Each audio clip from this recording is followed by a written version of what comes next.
Hi guys, I'm making this for my painting class and my drawing class.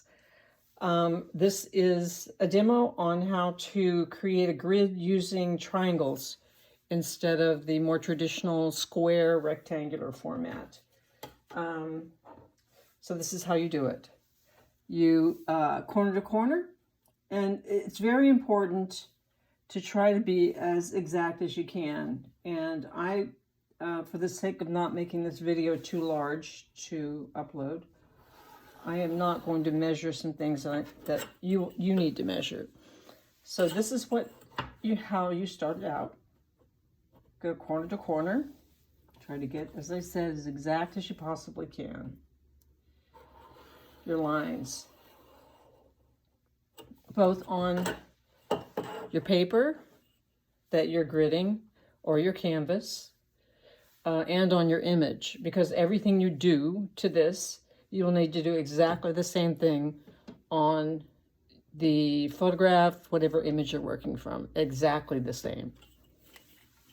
So here, what I am going to suggest you do is maybe give yourself one tiny dot or dot here. I'm going to show you, and then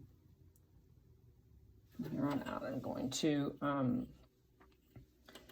so actually it would be better to do it started out this way.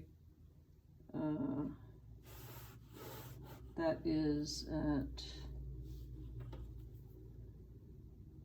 just a little bit over 13.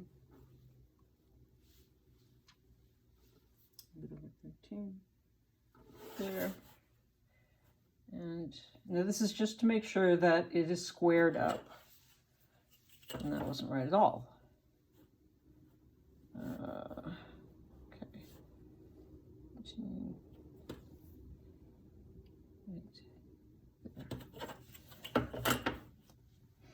So it would be a good idea to do that with every line that you draw, to make sure that it's squared to the, first of all, actually make sure that if you're using working on a stretched canvas, you can be reasonably assured that it's going to be square, true square.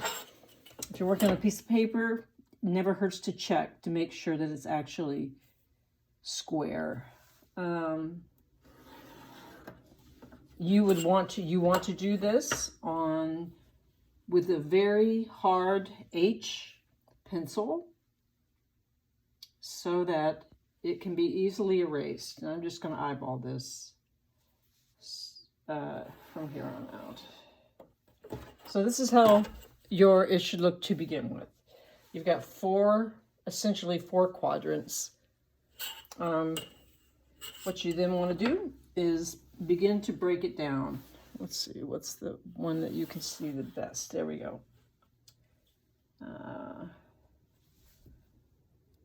In exactly the same way that you broke down the original piece of paper. You've got an X lying down the middle, which you can, of course, take up through here to save yourself time the next time and to make it more exact.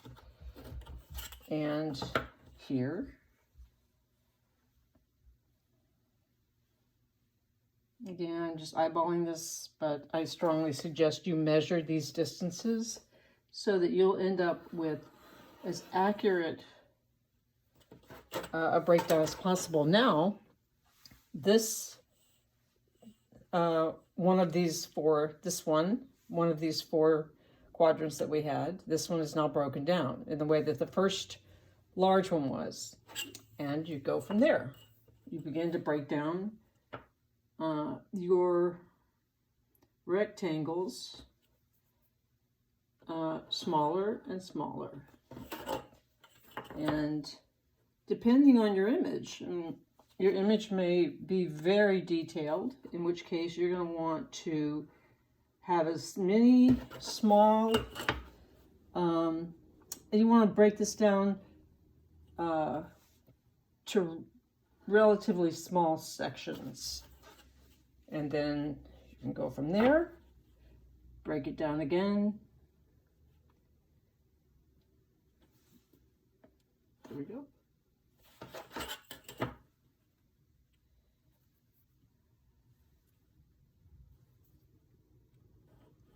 I'm using a marker, which obviously you would not want to do.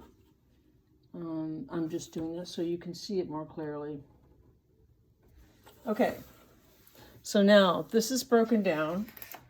This tape down so that you can see it, so that it wouldn't move around on me. So this is broken down into one large one to begin with, broken down more, and broken down more. Now, if you decided that you did not, I did this in pen so you could see it clearly, but if you did not want, if the triangles bother you in transferring information from your image onto this, if you're just bothered by the triangles, you can erase these lines.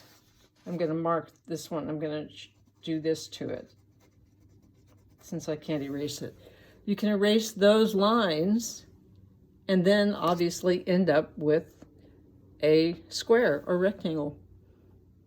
So again, you want to do this in very, very light lines. Use a 6H, maybe 8H, as light as possible, so that you can, on here, so that you can erase if you need to on here, and then particularly on your image also. If you start erasing on your image though, you're likely to lose some of it or erase it out. So just try to be as careful as you can. And you won't lose visual information. Here you want it to be very light because this is going to be what your painting is going to be on, or your drawing. And you're going to want to get rid of these grid lines. Whether you do them triangularly like this, or whether you do them in a more traditional square or rectangle fashion. And that's it.